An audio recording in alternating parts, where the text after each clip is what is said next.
Of the various Japanese animation studios out there, Studio Ghibli is probably the most celebrated, and for good reason.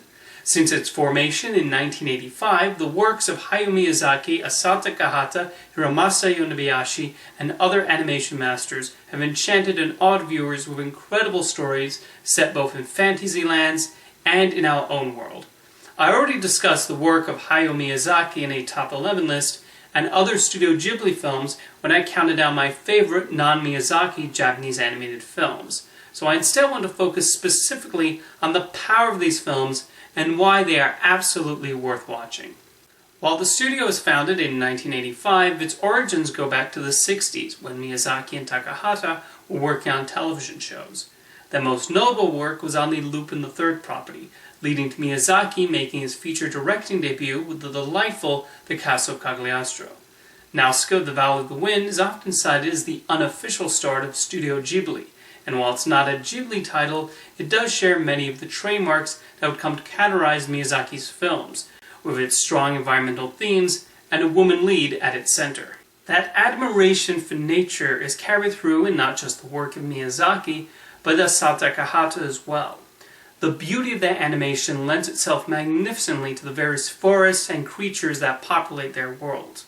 Adding to the environments depicted in Ghibli's work is how the filmmakers take heavy inspiration from their own lives or Japanese history. My Neighbor Totoro, for example, succeeds in taking us back to those quiet summer days, and even though it features a cat bus and a furry forest spirit, this world feels genuine.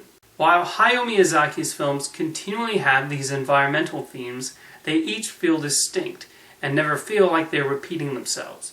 For example, both Princess Mononoke and Castle in the Sky touch on themes of nature versus machine and the hubris of humankind, but the execution and characters and how it tackles these ideas are different. Getting back to the environments, there's so much character in the places the protagonists visit. The imagery of the bathhouse in Spirited Away is unforgettable, and each level of Yubaba's magnificent structure has so much life to it. So we feel the same overwhelming awe that Chihiro feels. And who can forget the constantly turning gears of Howl's Moving Castle as it walks through the mist? Or the various rooftops of the European town Kiki moves to in Kiki's Delivery Service. We feel like we are taken to these worlds and absorb them the same way the main characters do. The Studio Ghibli catalog also wonderfully shifts between fantasy films and realistic stories. Never is this more evident than the fact that My Neighbor Totoro and Takahata's World War II drama, Grave of the Fireflies, played on a double bill on their original Japanese release. While I can imagine that would make for a mood whiplash, it's an example of how versatile the filmmakers at Ghibli are. Grave of the Fireflies still remains one of the best films about World War II, a sad portrait of the devastating effect of war as told from the point of view of children. It shows how Studio Ghibli films can whisk us away with charming and imaginative creatures, but also show another side of reality. Takahata's Only Yesterday is another splendid story that's primarily about a girl growing up, and even deals with the difficulties that can come from our changing human bodies. Let's just say there's a reason Disney never gave Only Yesterday an English language release, but it's nonetheless a beautiful film that I'm glad is finally more available. Ghibli even produced a biopic inspired by a real person, The Wind Rises, which combines Miyazaki's familiar anti-war theme with his love for airplanes.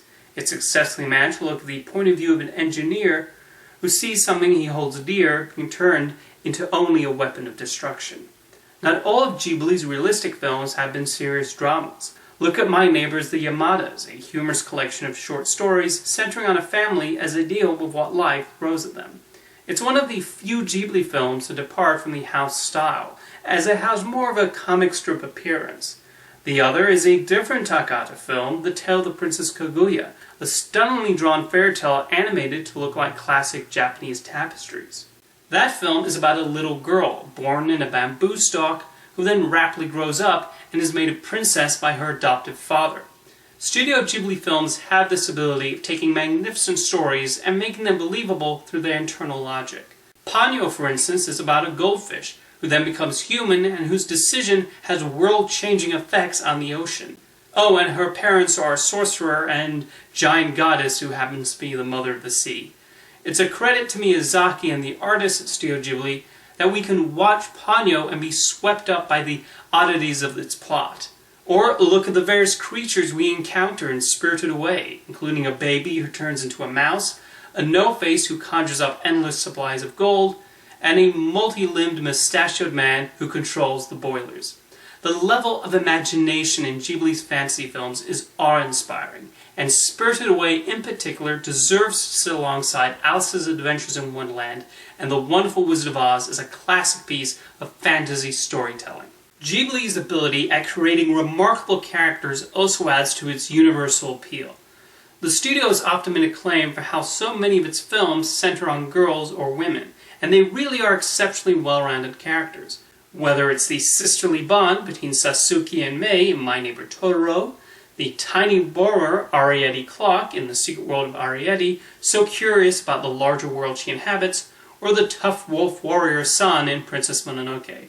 My favorite Ghibli protagonist is Chihiro in Spirited Away, who makes a remarkable journey from being somewhat in her own little world to eventually opening up and offering kindness as she attempts to get her parents back.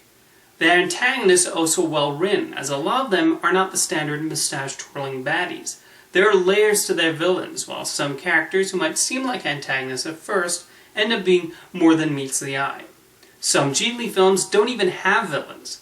Kiki's Delivery Service is primarily about a young girl trying to be independent as she starts her delivery business. The film manages to frame the conflicts that affect this witch in ways that are relatable. It's not until the climax that we see a massive conflict, and even then, it's not something caused for malicious reasons. Then, of course, there's the stunning animation. Every Ghibli film is beautifully crafted with some stunning backgrounds, charming character designs that range from nicely simplistic to breathtakingly detailed, and character animation that really gets into the emotion these characters are feeling. Finally, I have to mention the music. Joe Hisaishi has composed the music for most of Studio Ghibli's work, and each composition he has written stays with you. I especially love the calming melodies that accompany Castle in the Sky, My Neighbor Totoro, and Ponyo. And then there's the soaring anthems of Spirited Away, with the Waltz of Chihiro being probably my favorite piece written by Hisaishi. When it comes to bringing Ghibli's titles to international audiences, I have to commend Disney for their work in translating the films and giving them dubs that respect the original versions. And now G-Kids has done a splendid job of taking over that responsibility. For while it seemed like Studio Ghibli would be shutting down, as Hayao Miyazaki nears retirement and potential protégés like Hiromasa Yonebayashi moved on to other animation studios. However, it was recently announced that Miyazaki is directing another feature film titled How Do You Live? Sadly, Isao Takahata passed away in April of this year, leaving The Tale of the Princess Kaguya as his final work. But needless to say, his contributions to animation will always be remembered.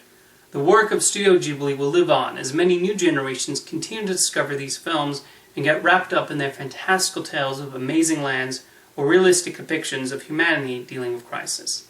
Thank you to Hayao Miyazaki, Isao Takahata, Toshio Suzuki, and Yasuyoshi Takuma for creating the studio and bring to life these marvelous animated films. See you next time.